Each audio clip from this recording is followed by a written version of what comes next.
తాకట్టులో ఉన్న బంగారాన్ని విడిపించి ఆ రోజు ఆన్లైన్ ధరకే కొంటుంది కొమ్మూరి గోల్డ్.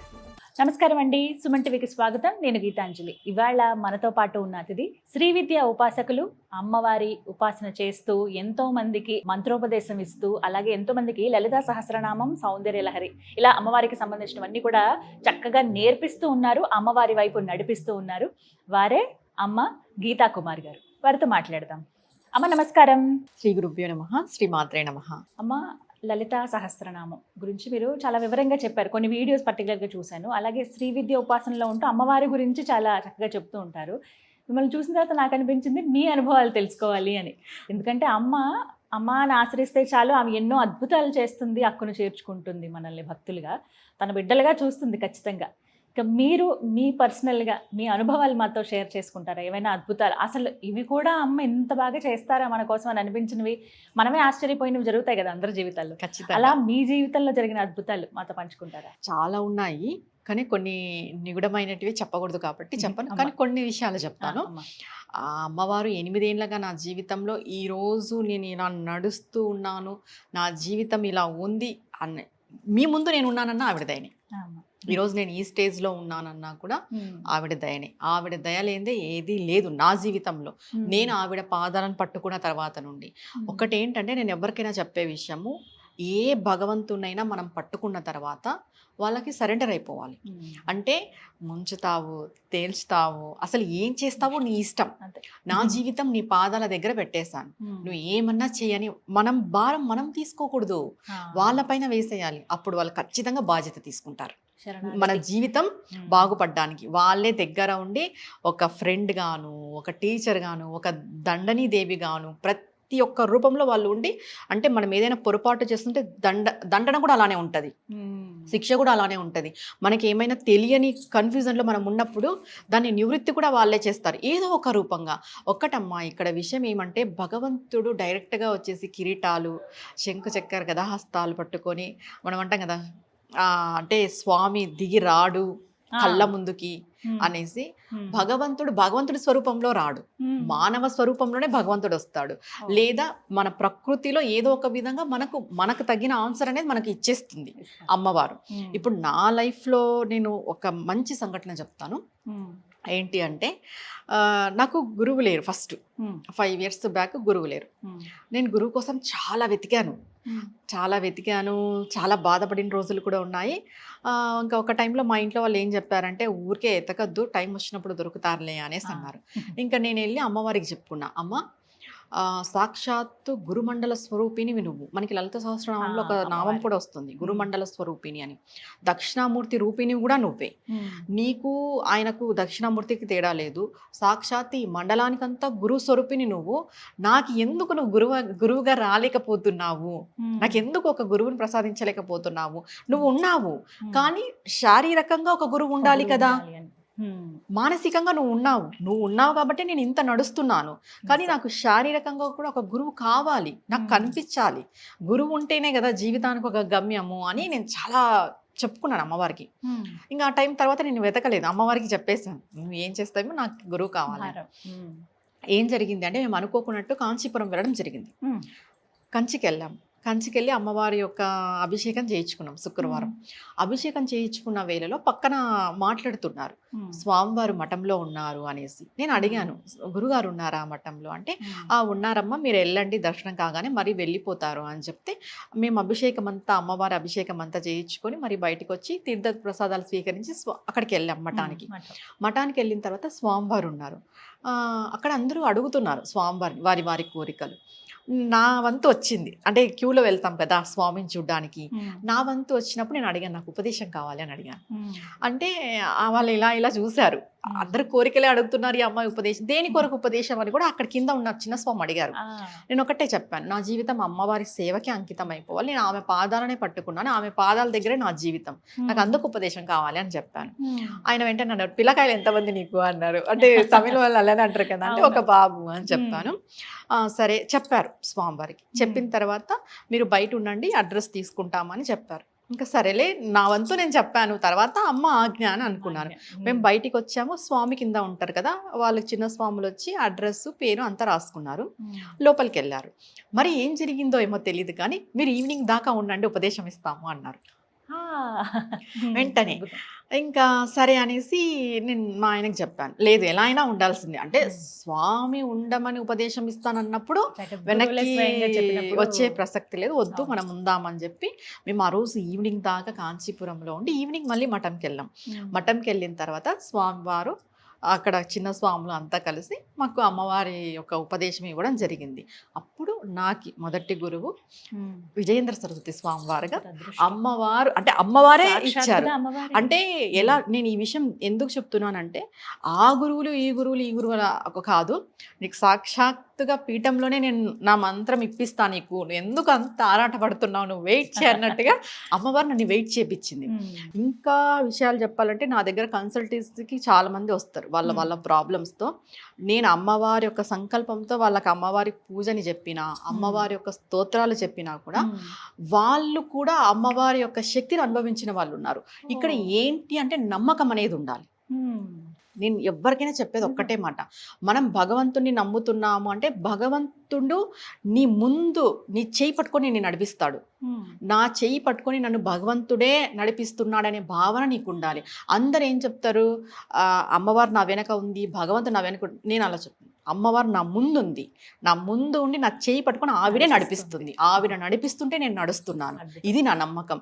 ఈ రోజుకి నేను మాట్లాడే ప్రతి మాట ఆవిడ ఒక ఆజ్ఞే, నేను వెళ్ళే ప్రతి చోటు ఆవిడ పంపించే చోటే, నేను పడుకొని పొద్దున ఉదయం లేచినప్పటి నుండి మళ్ళీ రాత్రి పడుకునేదాకా నిత్యము ఆమెతోనే నా జీవితం సగం అయిపోతుంది. ఆమె నామస్మరణ, ఆమె మంత్ర జపము, ఆమెదే అంతవరకు అక్కడ అమ్మవారి ఉపదేశం జరిగింది. తర్వాత మళ్ళీ నేను శ్రీ విద్యలోకి వచ్చాను, ఆవిడే తీసుకొచ్చింది. ప్రతిదీ కూడా నా జీవితంలో నేను ఎప్పుడైతే ఆవిడ పాదాలకు సరెండర్ అయిపోయినానో స్టెప్ బై స్టెప్, అది నాకు కూడా తెలియదు, ఒక్కొక్కసారి నేను ఈ రోజు నన్ను నేను చూసుకుంటే నేను ఇంత దూరం వచ్చానా అనిపిస్తుంది కదమ్మా. మీరు శరణాగతి అని ఒక్కసారి అమ్మ పాదాల దగ్గర విడిచిపెడితే మన గురించి అంతా ఆవిడే. ఈ రోజు నేను మంత్రోపదేశాలు ఇస్తున్నాను, నాకు శిష్యులు ఉన్నారు, అంటే ఇంత స్థాయికి నన్ను అమ్మ తెచ్చిందా, ఇంతమంది నన్ను నమ్ముతున్నారు, నాకు శిష్యులుగా ఉన్నారు, నాతో మంత్రోపదేశం తీసుకుని ఎక్కడి నుండో వస్తారు, వేరే దూరం నుండి కూడా వస్తారు. ఇంత నమ్మకంతో వాళ్ళు నన్ను నమ్మి వస్తున్నారు అంటే అది అమ్మవారు ఇచ్చిన అనుగ్రహం. నిజమే కదా, అది ఊరికే రాదు. ఈ రోజు నా జీవితం కంప్లీట్ గా ఆమె పాదాల దగ్గరే ఉంది, ఆమె ఎలా నడిపిస్తే అలా అంతే నా జీవితం. ఎప్పుడైనా అంటే కొన్ని ఇందాక మీరు అన్నారు, స్వయంగా అమ్మే ఆ రూపాలలో ఆయుధాలతో ఇలా రాకపోవచ్చు కానీ మనిషి రూపంలో వస్తూ ఉంటారు, అది స్త్రీ అయినా పురుషుడైనా ఎవరి రూపంలోనైనా వస్తారమ్మ. అలా ప్రత్యక్షంగా అమ్మతో మాట్లాడిన అనుభవం ఏదన్నా ఉందా మీకు? ఒకటి విషయం అంటే భగవంతుడు డైరెక్ట్ గా మనతో మాట్లాడు, స్వప్న రూపంలో అనేది మాట్లాడడం అనేది జరుగుతుంది. స్వప్న రూపంలో కూడా మాట్లాడు, మనకు ఒక సంకేతం అనేది వస్తుంది, అది మనకు అవగతం అవుతుంది, ఆ సంకేతం ఎందుకు వచ్చింది అనేది కూడా అంటే విశ్వవాణి పలుకుతుంది అంటారు కదా. నిజంగా చెప్పాలంటే అలాంటివి చాలా చాలా జరిగాయి మా ఇంట్లో. ఎందుకంటే మా ఇంట్లో అమ్మవారి యొక్క విగ్రహము ఉంది, అంటే ఏదైనా చెప్తే ఇప్పుడు గొప్పగా చెప్పుకున్నాం అనే విషయం అయిపోతుంది, కానీ కొన్ని విషయాలు చెప్పకపోవడమే మంచిది. నాకు అమ్మవారికి మధ్యలో ఉండడమే చాలా మంచిది, ఎందుకంటే ఆవిడ ప్రెజెన్స్ అనేది నేను ఎప్పుడు చూస్తాను. నాకు ఏదైనా కొంచెం నేను లో స్టేజ్లో ఉన్నాను అనుకోండి, కొంచెం ఏదైనా డిస్టర్బ్గా ఉన్నా కూడా కొంచెం ఎవరో ఒకరు ఫోన్ రావడం ద్వారా, లేదా ఎవరో ఒకరు మనిషి రావడం ద్వారా, ఎవరో ఒకరి వల్ల నేను ఆ టైం అనేది అట్లా మారిపోతుంది. నాకు ఆ డిస్టర్బ్ నుండి నేను బయటకు వచ్చేసిన తర్వాత అర్థమైపోతుంది, నన్ను అమ్మవారే బయటికి తీసుకొచ్చారు ఈ డిస్టర్బెన్స్ నుండి అనేది. ప్రతి ఒక్కటి కూడా ఆవిడ నాకు ముందుండి నన్ను నడిపిస్తుంది, ఇది నేను నమ్ముతాను. ఆవిడే ఇంకంతే. అసలు నిజంగా చెప్పాలంటే నాకు ఈ కష్టం వచ్చిందని కూడా నేను ఆవిడతో చెప్పుకోను, ఏది నేను ఏ కోరిక కోరుకోను. అమ్మవారి పాదాలు పట్టుకున్న రోజే నేను ఆవిడకి చెప్పుకున్నా, కేవలం ఎవరికైనా మా ఇంట్లో వాళ్ళకి హెల్త్ ప్రాబ్లం వస్తే తప్ప ఆరోగ్యపరంగా అడుగుతా. ఆరోగ్యం బాగలేకపోతే అమ్మ ఆరోగ్యం బాగాలేదు, కొంచెం వాళ్ళని బెటర్గా చెయ్యి, ఎందుకంటే వాళ్ళు బాగుంటేనే కదా నేను బాగుండేది, నా చుట్టూ సరౌండింగ్స్ బాగుంటేనే కదా నేను బాగుండేది. అంతే తప్ప నా సొంతంగా కానీ నా కుటుంబం కోసం కానీ నేను ఏ కోరిక కోరుకోను. నేను కోరిక కోరినాను అంటే నా కన్సల్టెన్స్ వాళ్ళ కోసమే, అంటే నా శిష్యుల కోసం కానీ, నన్ను ఎవరైనా కష్టమని వచ్చి అడుగుతారు కదా వాళ్ళ కోసం నేను వాళ్ళ సంకల్పమే పెడతా. ఎవరో ఒకరి సంకల్పం నాకు ఉంటుంది, డైలీ పూజలో అడుగుతారు మా కోసం సంకల్పం పెట్టండి అని, వాళ్ళ కోసమే సంకల్పాలు పెడతాను, వాళ్ళ సంకల్పాలు కూడా నెరవేరుతాయి. నా నమ్మకం ఏమంటే మనం పరుల కోసం మనం బతికితే దేవుడు మన కోసం బతుకుతాడు, దేవుడు మన కోసం ఉంటాడు. మనం ఎప్పుడైతే పరుల కోసం ఉంటామో, పరులకు సహాయం చేయాలని మనము ఉంటామో, దేవుడు మన కోసం ఉంటాడు, దేవుడు మనకి సహాయం చేస్తాడు. అది నా నమ్మకం. దేవుడే అన్ని చూసుకుంటాడు. ఎందుకంటే మనం ఒకరి కోసం మనం ఉన్నాం కాబట్టి మన కోసం ఎవరు ఉండాలి? దేవుడే ఉండాలి. మన కోసం మనం ఉన్నప్పుడు భగవంతుడు రాడేమో, కానీ పక్కవారి కోసం మనం ఉన్నప్పుడు ఖచ్చితంగా భగవంతుడు వస్తాడు మన కోసం. అలా అమ్మవారు నాకు చాలా విషయాల్లో వచ్చింది. ఈ రోజు ప్రతి సెకండ్ కూడా ఆమెకు అర్పితమే. ఆమె పెట్టిన భిక్షే, ప్రతిదీ ఆమె పాదాల దగ్గరే.